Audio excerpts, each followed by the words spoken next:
سنیے، حضور نے بڑے بڑے محلات جب دیکھے تو حضور نے پوچھا جبرائیل یہ بہترین محلات روشن یہ کس کے ہیں؟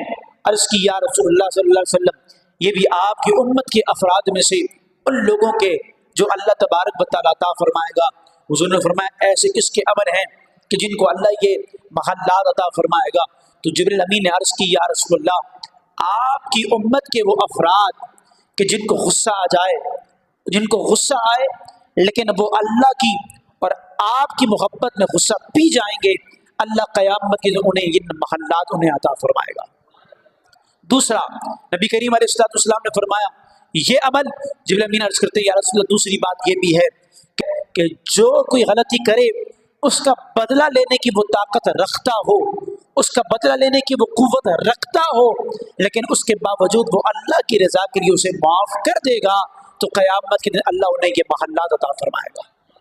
دنیا کے اندر تھوڑا سا عمل ہے، غصے کو پی جانا ہے، کسی کو معاف کر دینا ہے، یہ تھوڑا سا عمل ہے دنیا کے اندر، قیامت کے دن اس کا بدلہ بڑے بڑے محلات اللہ ہمیں عطا فرمائے گا۔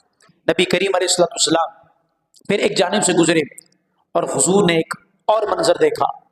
نبی پاک علیہ السلام نے کیا منظر دیکھا؟ حضور نے دیکھا کہ لوگوں کے جبڑے کھولے جا رہے ہیں، منہ کھولے جا رہے ہیں اور ان کا گوشت کاٹا جا رہا ہے۔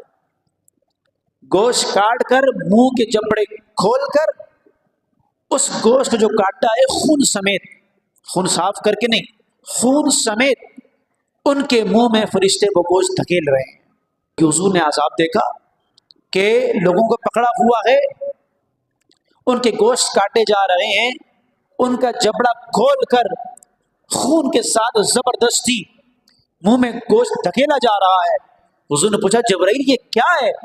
جبرائیل امین نے عرض کی یا رسول اللہ یہ بھی آپ کی امت کے فرد ہے۔ حضور نے فرمایا ان کا کیا عمل ہے؟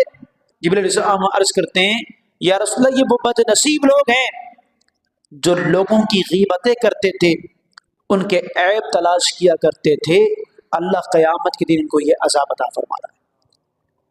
آج دیکھیں اکثر لوگ ہم اس کے اندر ملوث نظر آتے ہیں، اکثر لوگ ہم اس کے اندر ملوث ہیں، یا تو کہیں ہم بیٹھے ہیں دوست احباب تو یا تو ہمارا موضوع اس فن کسی کی غیبت ہوگا یا ہمارا موضوع فن کسی کا عیب تلاش کر رہے ہوں گے، جو ہمارے سامنے موجود نہیں ہے اس کی غیر موجودگی میں ہم اس کے یا تو عیب بیان کر رہے ہیں، غیبتیں کر رہے ہیں۔ دنیا کے اندر کوئی ایسا عمل کے اندر ملوث ہے تو قیامت کے دن کتنا خطرناک عذاب ہے۔ کچا گوشت تو ہم جو حلال ہے نا، حلال جانور جیسے گائے ہیں، بکری، ہم اس کا کچا گوشت خون والا بھی نہیں کھا سکتے، کاٹ کر جسم سے کھلایا جائے گا۔ ہم اگر کھانا کھا رہے ہوں، کہیں گوشت بنا ہوا ہو اور کہیں خون تازہ نظر آ جائے، ہمارے کھانے کی کیفیت کیا ہو جاتی ہے؟ ہمارا لقمہ رک جاتا ہے، ہم سے چبایا نہیں جاتا، ہمارا جی نہیں چاہ رہا ہوتا کھانے کا۔ تو قیامت کے دن کچے گوشت کو منہ پہ زبردستی ڈالا جائے گا، دھکیلا جائے گا کہ کھاؤ، تمہارے یہ عمل کا کیا دھرا ہے۔ کچھ لوگ ایسے بھی تھے جن کو نبی کریم علیہ السلام نے دوزخ میں آگ کی شاخوں کے ساتھ لٹکے ہوئے دیکھا، جو آگ کی شاخوں کے ساتھ لٹک رہے تھے۔ نبی کریم علیہ السلام نے پوچھا اے جبرائیل یہ کون ہے؟ جبرائیل علیہ السلام نے عرض کی یا رسول اللہ صلی اللہ علیہ وسلم یہ وہ لوگ ہیں، بد نصیب لوگ ہیں جو دنیا میں اپنے والدین کو گالیاں دیا کرتے تھے، کہ وہ آگ کی شاخوں میں لٹکا ہوا ہوگا، اپنے والدین کو برا بھلا کہا کرتے تھے۔ یہ الفاظ ہمیں سننے میں بہت بڑے لگتے ہیں کہ کون ایسا بندہ ہوگا جو اپنے والدین کو گالیاں دے گا، کون ہوگا جو اپنے والدین کے دستوں کے ربا ہوگا؟ لیکن ہمارا معاشرہ اس جانب آ چکا، ہمارے لوگ اہل علم سے دور ہو چکے، علماء سے دور ہو چکے۔ ایسے واقعات آپ کو سوشل میڈیا پہ ملتے ہوئے نظر آتے ہوں گے، میڈیا پہ بھی آپ دیکھتے ہوں گے۔ گالیاں تو پیچھے رہ گئیں، لوگوں نے اپنے ہاتھوں سے اپنے والدین کے قتل کر دیے۔ بتائیے ایسے لوگ دنیا کو حاصل کرنے کے لیے، جائیداد کو حاصل کرنے کے لیے اپنے والدین کے دستوں کے ربا ہوتے ہیں۔ دنیا تو برباد، آخرت میں جو عذاب ہوگا وہ ہم سوچ بھی نہیں سکتے۔ جو صرف والدین کو گالیاں دے رہے ہیں ان کا عذاب یہ ہے، جن کا ہاتھ والدین کے گریبان پر ہوتا ہوگا ان کا حال کیا ہوگا؟ ہم سوچ بھی نہیں سکتے ان کا عذاب کیسے ہوگا۔ قرآن اتر پڑا کہ اف ولا تنہرہما، اف تک بھی نہیں کہو گے اپنے والدین کو۔ تمہیں پتہ ہے والدین زیادتی کر رہے ہیں، غلط کر رہے ہیں، اگرچہ زیادتی کرتے ہوں، اگرچہ غلط کرتے ہوں، تم پر حکم ہے کہ تم اف تک نہیں کہو گے۔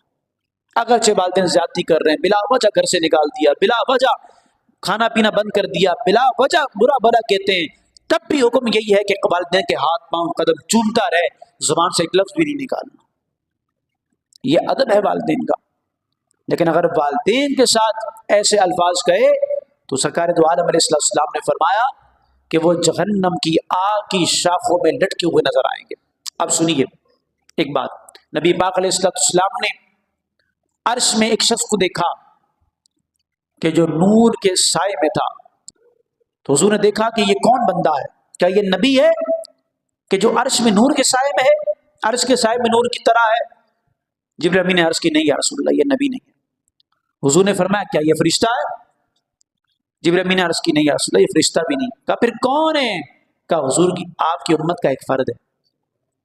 کہا ایسا مقام کس کا ہے؟ جبرائیل امین نے عرض کی یا رسول اللہ، یہ اس کا ہے کہ جس کے پاس 3 عمل ہیں۔ کون سے؟ پہلا تو وہ جس کی زبان ہمیشہ ذکر الہی سے تر رہتی تھی۔ دوسرا عمل، اس کا دل مسجد میں لگا رہتا تھا، مسجد میں آ کر اکتاتا نہیں تھا، اور مسجد میں آ کر اس کو سکون ملتا تھا، اس کو مسجد میں آ کر اطمینان ملتا تھا، راحت ملتی تھی، مسجد میں دل جمی سے بیٹھتا تھا، مسجد میں آتا تھا تو اس کو سکون اطمینان آتا تھا، بس وقت مسجد میں گزرے مسجد میں، بھاگتا نہیں تھا مسجد سے۔ 2 بات۔ تیسری بات کہ یہ وہ شخص ہے جس کی وجہ سے کبھی بھی اس کے والدین کو برا بھلا نہیں کہا گیا، اس کا کردار ہی ایسا نہیں ہے کہ لوگ اس کے ماں باپ کو گالیاں دیں، بلکہ جب بھی آتا لوگ کہتے کتنے پیارے ماں باپ نے تربیت کی ہے اس کی، ہمیشہ اس کی تعریف کیا کرتے۔ پہلا ذکر الہی سے زبان تر، دوسرا اس کا دل مسجد میں لگا رہتا، تیسرا والدین کو کبھی بھی اس کی وجہ سے تکلیف نہیں پہنچی۔ ان 3 نیکیوں کا یہ عادی تھا جس کا انعام اللہ نے عرش کے سائے تلے نور کی جگہ عطا فرما دی ہے۔ ہاں لیکن عمل کتنا آسان ہے، ہر بندہ کر سکتا ہے، لیکن اللہ کی بارگاہ سے انعام کتنا بڑا ہے، عرش میں نور کی طرح عرش کے سائے میں بیٹھا ہوا ہے۔ آخری بات سنیے، میں گفتگو ختم کرتا ہوں۔ نبی پاک علیہ السلام نے ایک اور منظر دیکھا، حضور نے دیکھا کہ ایک شخص ہے جس کو بھاری چیزوں سے اس کے سر کو کچلا جا رہا ہے، جیسے ہی کچلتا ہے بوڑھتا ہے، پھر دوبارہ سر پہلے جیسا ہو جاتا ہے، پھر مارتے ہیں پھر کچل جاتا ہے، پھر پہلے جیسا ہوتا ہے، پھر مارتے ہیں پھر کچل جاتا ہے، یہ عذاب قیامت تک ہوتا رہے گا۔ حضور نے جب دیکھا، حضور نے فرمایا جبریل یہ کیا ہے؟ کہ یہ بھی آپ کی امت کا فرد ہے۔ حضور نے پوچھا اس کا کیا عمل ہے؟ عرض کی یا رسول اللہ، اس کا عمل یہ ہے کہ جب یہ نماز پڑھتا تھا تو اس کے سر میں بھاری پن ہوتا تھا۔ کیا کہا؟ جب نماز پڑھتا تھا، یہ نہیں کہا کہ نماز پڑھتا ہی نہیں تھا، وہ نمازی تھا، نماز پڑھتا تھا لیکن سر پر بھاری پن ہوتا تھا، اس کا عذاب یہ ہے، مطلب یہ ہے کہ وہ نماز اپنے اوپر بوجھ سمجھ کے پڑھتا تھا، نہیں پڑھنے والے کی بات ہی نہیں ہو رہی، پڑھتا تھا لیکن نماز کو بوجھ سمجھ کر پڑھتا تھا، نماز کو بھاری پن سمجھتا تھا، اس کا عذاب یہ ہے۔ جو نماز سے نہیں پڑھتا اس کا عذاب کیا ہوگا؟ اب نماز کو ہم نے بوجھ سمجھ کر نہیں پڑھنا ہے، بلکہ مشکات المصابیح کی پہلی حدیث مجھے یاد، سرکار نے فرمایا کہ نماز ایسے پڑھو گویا تم اللہ کو دیکھ رہے ہو۔ اگر کم از کم یہ خیال نہ آئے تو یہ خیال تو رکھو کہ اللہ تمہیں دیکھ رہا ہے، اللہ کو دیکھ رہے ہو، اور یہ کم از کم نہیں آتا تو یہ تو رکھو کہ اللہ تمہیں دیکھ رہا ہے، اللہ ہماری عبادت کو دیکھ رہا ہے اور ہم اوپر نیچے ہو جائیں سے اور بوجھ سمجھ کر پڑھیں۔ تو بتائیے جو نماز بوجھ سمجھ کر پڑھ رہا ہے اس کا عذاب اس طرح ہے، اور جو پڑھتا ہی نہیں ہے اس کا عذاب کیسا ہوگا؟ ابھی تو ماہ رمضان بھی آنے والا ہے، آج پہلی تاریخ شعبان المعظم کی، یہ شعبان کا مہینہ آقا کا مہینہ ہے، پھر ماہ رمضان کی آمد ہے، اس میں ہم سب نے تیاری کرنی ہے تاکہ ماہ رمضان میں اپنے رب کو راضی کر لیں۔ رب کو راضی کر لیں۔ اللہ کریم ہم سب کو خیر سے ماہ رمضان تک پہنچنا نصیب فرمائے اور اس کی برکات کو حاصل کرنے کی توفیق عطا فرمائے۔